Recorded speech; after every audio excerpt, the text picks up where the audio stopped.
You're on a path in the woods, see? Well done. That wasn't so bad, was it, buddy? But it was so bad. I don't like dying. I don't like being cold and alone in the dark. Another burp, sorry. I don't think anybody likes dying, but hey, at least it's over. We got better, and now we can move on. Things will work out this time, I know it. Oh, don't coddle him. For all we know, we'll have to die hundreds of times to get to the bottom of things, maybe even thousands. He needs to toughen up. Toughen up? You're both freaks. I'm having a rational reaction to what just happened. I'm normal. A normal person gets traumatized for dying and from watching someone cut her own head off. Hold on, did you say thousands? How can it possibly take us thousands of lives to find a way out of here? Obviously, we need a large sample size. In order to figure out our optimal plan, we need statistical significance. I'll have you know that my reality is not a data point in your misguided attempt at an experiment. You've clearly already been here before, and judging by how deranged you all are, you've already been here more than once. I'll spare you my full introduction, but I would like to remind you that the people in my world are living, breathing, suffering entities and not pawns for you to sacrifice in pursuit of some vague truth. Let me look at these. Relieve, proceed. With eternal bliss.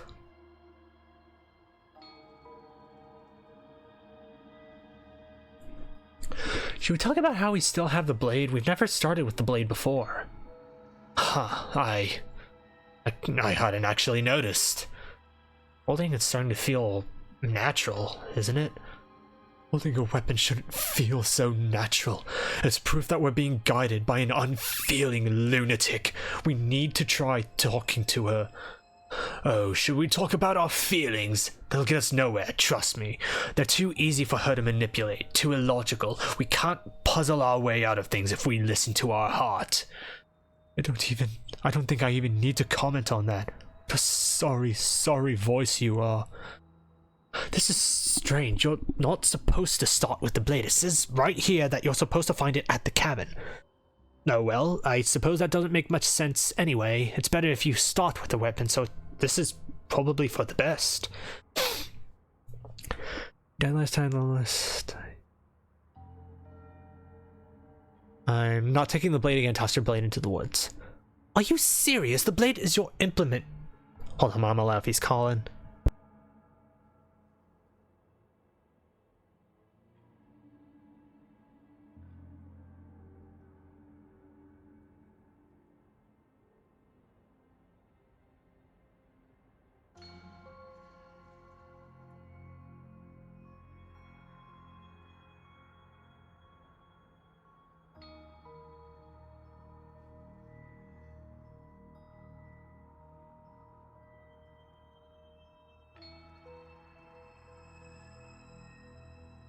Are you serious? The blade is your implement. You're going to need it if you want to do things right. Do it. She can't talk to us at knife point. There's no way to get a real conversation started. You're all being ridiculous. Why would we disarm ourselves at a time like this? Don't you dare. Toss the blade. Are you even listening to me? Does my opinion count for nothing? We're never getting out of here if you don't listen. I'm intervening. We're not tossing the blade. You don't have to listen to him. He hasn't gotten us anywhere. I'm in charge and I say we're tossing the blade. You had your chance last time and we all saw how that worked out for us. Without another word, you foolishly hurl your only chance of victory far off into the woods, never to be seen again. Never to be seen again. All we did was toss it into the woods. There's nothing stopping us from picking it back up. Oh, but there is something stopping you from picking it back up. The fact that you already made your decision. And as much as I'd like to turn back the clock, we'll all just have to suffer the consequences of what you've done. That's how decisions work. You did the right thing. This is really taking a toll on my voice.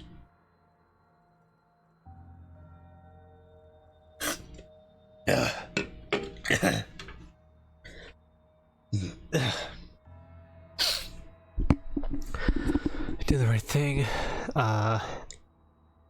Yeah, go through all that trouble to toss it away and then we just leave. No. I think we're free to explore now. You died last time, and the way you decided to thank us was locking us away in a happiness void forever.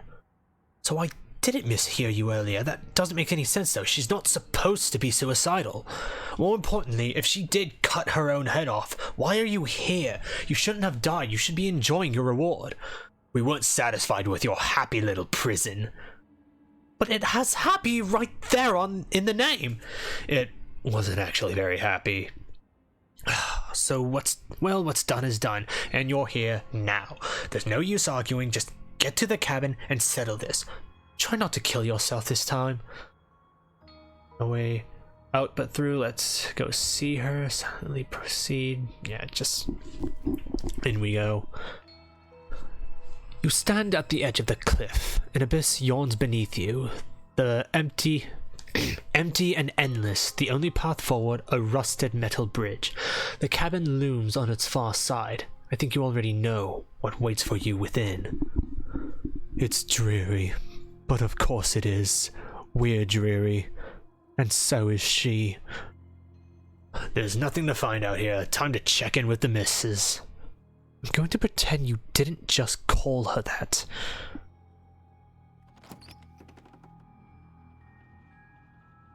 Every surface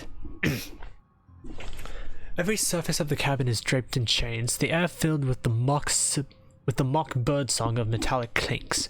Where there should be walls, you can only see endless ropes of metal with hooks dangling from their ends. A fitting cage for a monster destined to end the world. There's nothing for you to do but step forward into the basement. You already foolishly threw away your weapon, but still your objective awaits. Sorry, Loki, can I come in here for a second? I just love something about this chapter.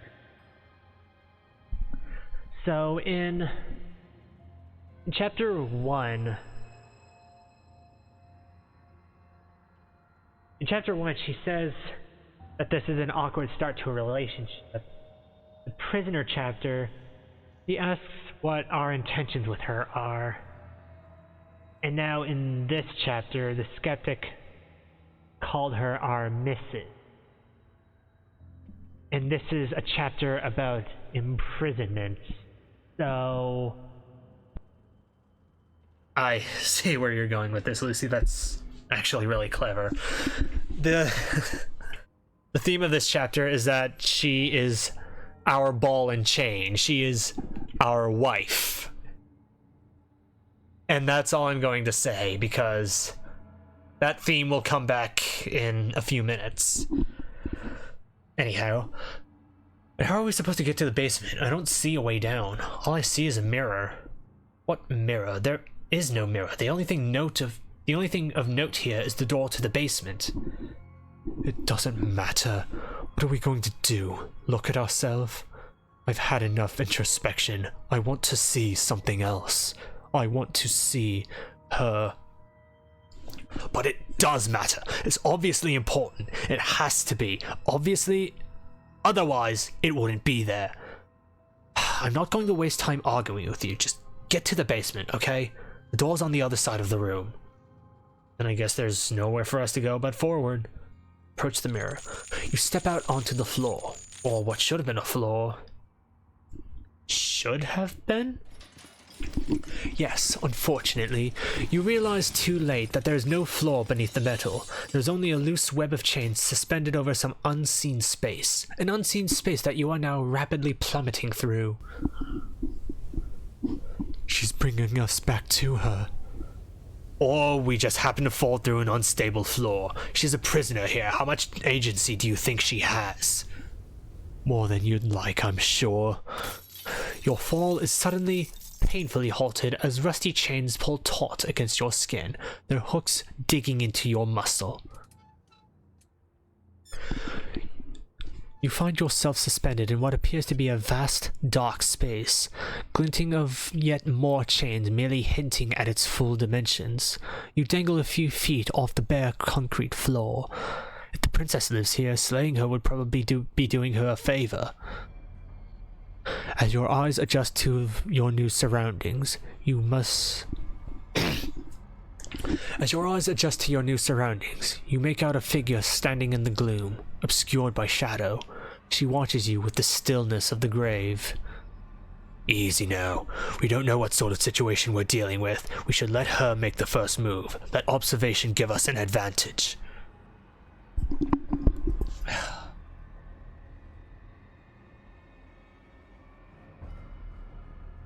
Oh.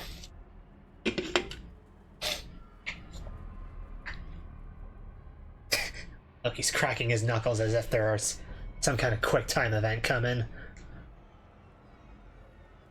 And well, you bite your lip, I crack my knuckles. We all have our habits.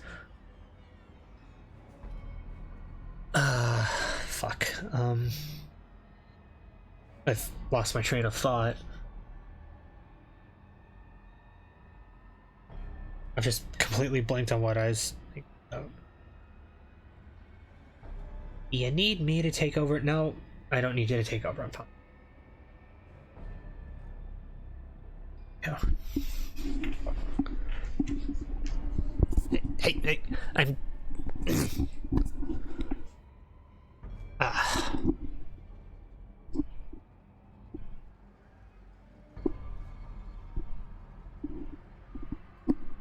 I guess it really doesn't matter what we choose. Just wait for her to make the first move. The princess takes a slow step forward. As she does so, the heavy chains shift, tightening and tearing at your flesh, your joints screaming in agony as the rusted hooks dig deeper. Stars dance in your eyes as the chain wrapped around your neck threatens to choke you. And Ryan's back. Welcome back, Ryan. As your vision comes back into focus, your eyes fall on the body of the princess, finally emerging from the shadow. Hey, get the mic back. Is this why you chose this chapter, because she has her head in a cage? Well, I will neither confirm nor deny that. But would you believe me if I said that this chapter had nothing to do with your design?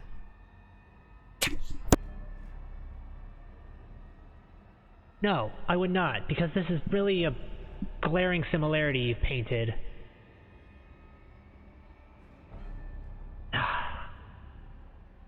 Just back to you.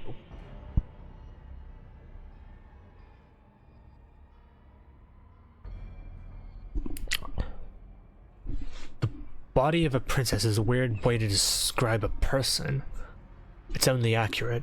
The form in front of you is a body, draped in raiments of chains, her head dragging along behind her in an iron cage. The head stares up at you, but says nothing, and the chains squeeze ever tighter.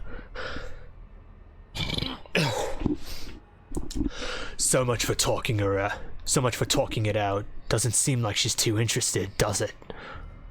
It's not too late. You threw that blade away for a reason. Now talk to her. What's your problem with me? I'm only...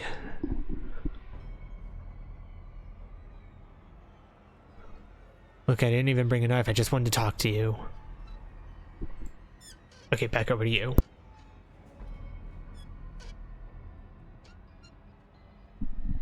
You're pleading with me as if I have a say over anything that happens here. Shouldn't you know by now that I don't? Hold on, this would be another good chapter for... Okay, I still have the reverb turned on. And neither do you. The body takes another step towards you, and the chains around you... The body takes another step towards you, the chains around you tightening, the hooks boring deeper into your flesh. They constrict dangerously around your throat. Find it harder to breathe. I don't think she's happy you're here, but what do I know? I'm just a set of eyes and ears. I don't make choices, at least not any that matter. Hold on, my headphones are slipping. Okay. The poor thing. She thinks it's easier to be attached, but buried pain is still pain, whether she knows it or not. This was all doomed from the start, wasn't it? Harder, Daddy. It might be somewhat pleasurable if it wasn't for the hooks. And the fact that the chains are rusty. Well, this is my fault. I haven't done anything to you except give you my weapon twice, she...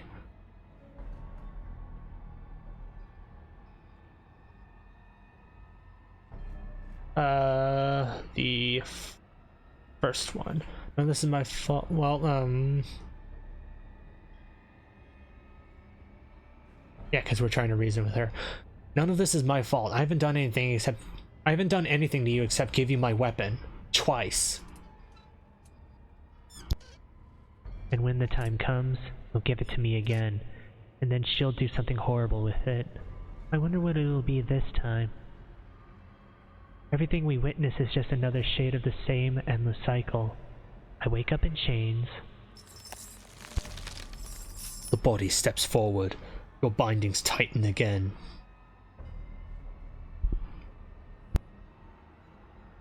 You come to me, knife in hand. That's not right. We didn't bring the knife. We even told her that earlier.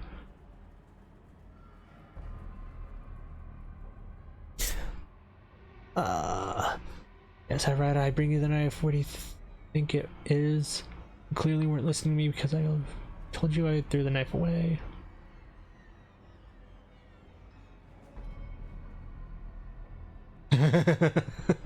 Silently wave your empty hands. No, let's...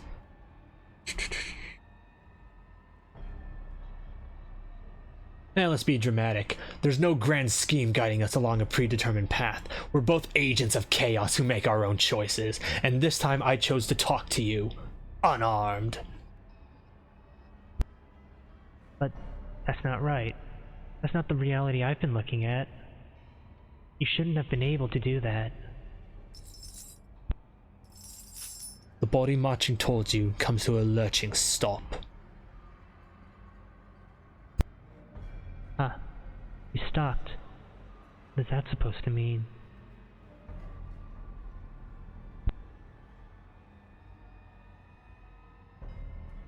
You've been the one listening to me, you made yourself stop, and now you can decide to finally let me down. What do you actually want? The only way we can get out of here is if you drop your guard like I did.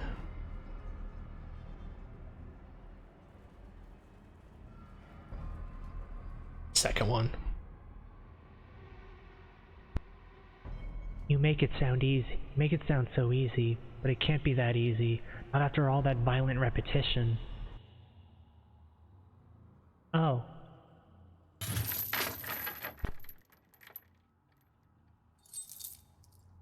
Suddenly, the chains loosen, the hooks sliding from your skin. You come crashing to the floor, and as the chains rain down around you, her body falls too. The room settles into comforting silence. No more rattling of chains, no more slow, deliberate footsteps from the princess's body. Only the soft click of the latch as it opens the door of the cage. So that's really all it took? Truth was right there the whole time. We just needed to believe we were better than this, but that can't be it. It's supposed to be more complicated than that. I've been telling you that since the moment we got here. At least you finally decided to listen to me. I guess you were right. It's usually the most complicated problems that have the simplest solutions. Yeah, exactly. So no, head. That is absolutely not how this works. Look, we've seen through your lies at last. Oh. Looks like we've seen you through your lies at last, Mr. the Narrator. If that even is your real name. Shh. Hush. Let her talk. I want you to take me out of this place. That's all I've ever wanted. The princess's body doesn't stand, instead holding the cage aloft, beckoning you to come near. If you take her out of there, if you carry her to freedom, it's the end of the entire world. You know that, right? It's the end of a world. Your world. But not ours. Sometimes you need to break them to build something better. Besides, we already made our choice all the way back in the woods. Nothing you can do about it now. I suppose not. You know, I think a part of me always knew this was doomed from the start. I'm narrating on borrowed time, aren't I? But even if I'm doomed to go, I might as well make sure you have a happy ending. Go on then. Take your princess from her cage. You cautiously approach the kneeling body and extend your hand, bruised and bleeding from the trials that brought you to this point. And then you take her from her prison. She looks up at you. For the first time since you laid eyes on her, she smiles, warmly. I have no idea how we're supposed to leave. The body points. You follow its finger to a lone chain dangling from the doorway that sits far, far above you. I'll pull us out of here if you just hold on. Then let's leave. There's nothing left for us here. I'm game. So am I. Then get on with it. Take hold of the chain. You wrap your hand in the chain, holding tight as it starts to move, and holding the princess close to you. Together, you rise out of the pit.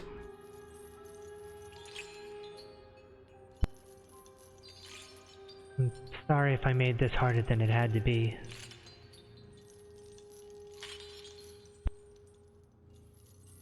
You glance back towards the princess's body, doing its part as it hoists you up. It grows smaller and smaller, slowly disappearing back into the shadows of the basement.